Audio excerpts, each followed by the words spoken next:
New polling shows that Generation Z is facing mounting pressure from all sides: financial strain, mental health struggles, and growing concerns about their future in a rapidly changing economy.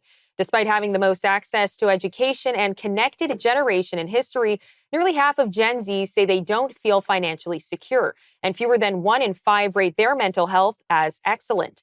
To unpack what's behind these numbers and how young people are responding, we're joined now by our correspondent Wyatt Sharpe and journalist Jackson Gosnell. Now, Wyatt, let's start with the economic picture. Nearly half of Gen Z say that they don't feel financially secure.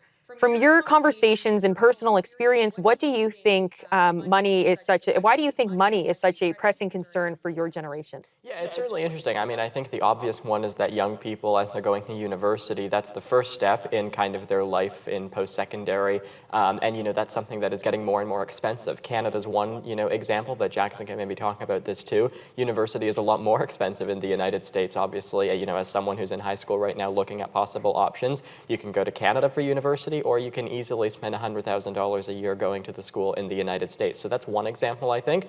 But even going beyond that, it's the, basic day-to-day things is after spending money on university, you still need to live your daily life. Your parents aren't going to be able to support you as much anymore. You're going to have to pay for everything. And then, of course, now, after you get into your 20s, into your 30s, you're going to want to start growing a family. And in order to do that, you're going to need to buy a house, which is something that's also becoming more and more expensive. So I think every kind of basic thing that young people look forward to in their life right now is becoming more and more expensive. And that's something that's making, a lot of young people pretty apathetic about the future. And Jackson, do you agree with that from an American perspective? Do you feel like financial strain is number one on the stress list? Absolutely. And I think for people my age, we're wondering when we're ever going to be able to afford a home because the American dream has gotten so far out of reach. In our country, we pride ourselves on coming here, working hard, raising a family, buying a home, all those things. And it's just gotten so far out of reach for so many people. And the can has been kicked so far down the road.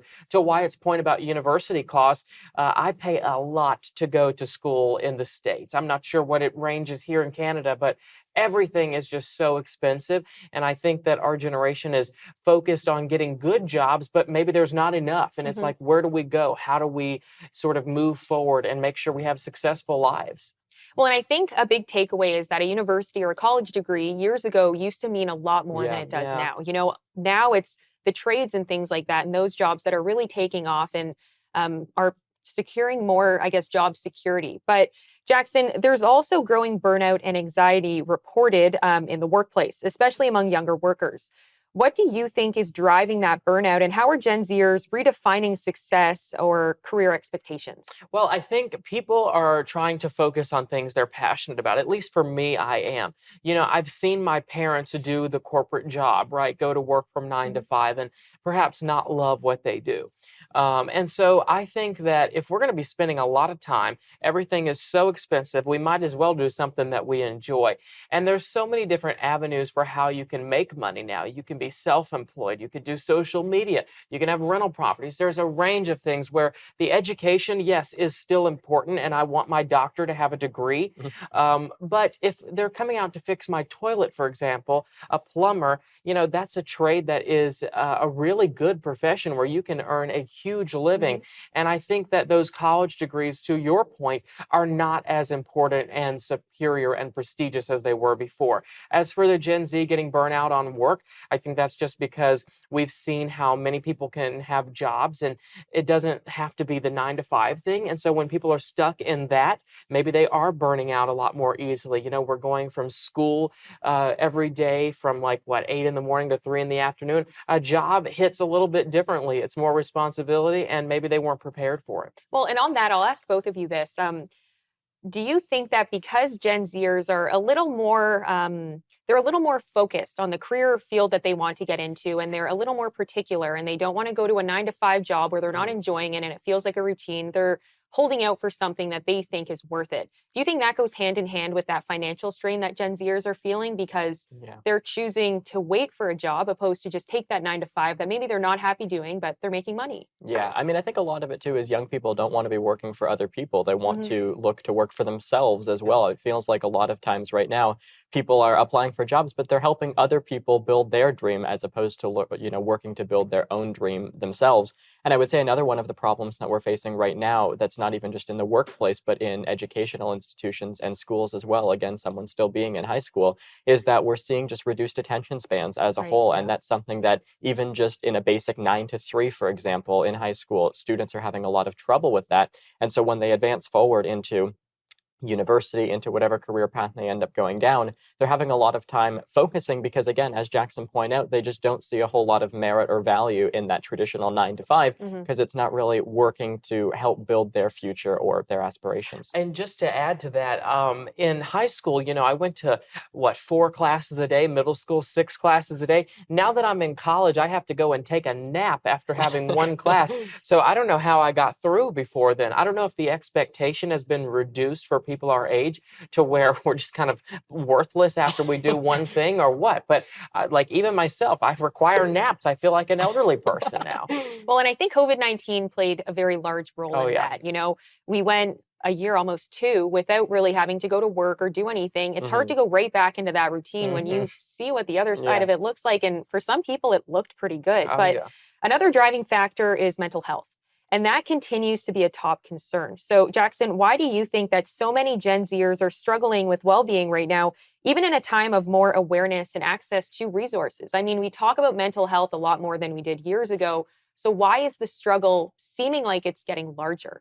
Well, I will tell you, I think social media is largely responsible for that. Hmm. It's unfortunate because I sort of do social media as part of my job. So I don't like hating on it, but I think it's necessary. Hmm. On social media, everyone portrays their picture perfect life. Everyone is slim, everyone looks beautiful, nobody has any problems. The reality is that that's not true. Hmm. Everybody has problems, everybody uses filters to make themselves look better. Nobody has this picture perfect life, but we all think they do. The perspective is, oh, this person's life is perfect. I've got all these problems. And so then it really starts to eat you away if you sit and think about it. So I think social media is a huge driving factor of that. And then also to your point about COVID and everyone Hmm. being home doing nothing. I think it just sort of changed people's perspective on a lot of things and just sort of drove them a little bit more crazy internally. And why did you want to elaborate on that? I mean, I think that's true. Again, going to school virtually over the course of the pandemic and just seeing how you were expected to all of a sudden one day be in class with your peers, with your teachers, with your friends on, a 6 hour, 8 hour a day basis, and then all of a sudden transition to being expected to do the same thing almost, but without the peer interaction and the fact that you're looking at a computer screen all day.